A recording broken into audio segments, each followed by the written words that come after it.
বিশ্বকাপ এখন প্রায় শেষ দিকে, তবে এখন একটাই বড় প্রশ্ন, কে পাবে গোল্ডেন বুট।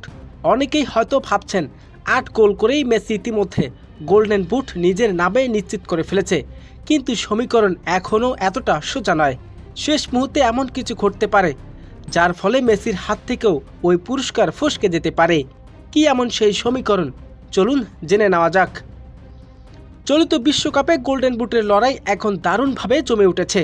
বর্তমান লিওনেল মেসি এবং ফ্রান্সের তারকা কিলিয়ান এমবাপ্পে দুজনের ঝুলিতে রয়েছে ৮টি করে গোল। তবে গোল সমতায় থাকলেও অ্যাসিস্টের দিক থেকে এগিয়ে থাকার কারণে তালিকার শীর্ষস্থানে রয়েছেন লিওনেল মেসি। কিন্তু লড়াই এখানেই শেষ হয়ে যাচ্ছে না। অন্যদিকে এমবাপ্পে তার শেষ ম্যাচে গোল করতে ব্যর্থ হন। তবে পুরো বিষয়টা নির্ভর করবে বিশ্বকাপের ফাইনাল ম্যাচের উপর। ফাইনাল ম্যাচে আর্জেন্টিনার হয়ে মাঠে নামবে মেসি এবং সেখানে যদি মেসি গোল করতে পারে তবে গোল্ডেন বুট জয়ের মেসির হাতেই প্রায় নিশ্চিত হয়ে যাবে। যদি শেষ পর্যন্ত মেসি কিংবা এমবাপ্পে কেউ আর নতুন করে গোল করতে না পারে তবে দুজনের গোল সংখ্যা হবে ৮এই।